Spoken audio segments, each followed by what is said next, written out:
ஆயிஷா ரலியல்லாஹு அன்ஹா அவர்கள் கூறியதாவது, ஒரு நாள் இரவில் படுக்கை விருப்பில் என்னுடன் இருந்த அல்லாஹ்வின் தூதர் ஸல்லல்லாஹு அலைஹி வஸல்லம் அவர்களை காணவில்லை. ஆகவே அவர்களை நான் தேடினேன். அப்போது அவர்கள் பள்ளிவாசலில் சஜிதாவில் இருந்தார்கள். எனது கை நட்டு வைக்கப்பட்டிருந்த அவர்களது உள்ளங்காலில் பட்டது.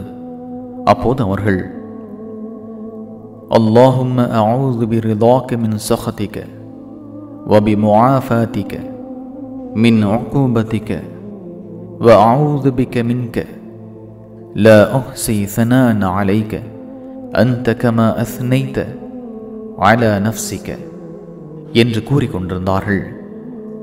பொருள்: இறைவா, உன் திருப்தியின் மூலம் உனது கோபத்திலிருந்தும் உன் மன்னிப்பின் மூலம் உனது தண்டனையிலிருந்தும் உன்னிடம் நான் பாதுகாப்பு கோருகிறேன்.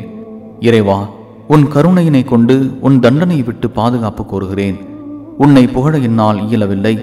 உன்னை நீ புகழ்ந்து கொண்டதை போன்றே நீ இருக்கிறாய். சஹீஹ் முஸ்லிம் 839.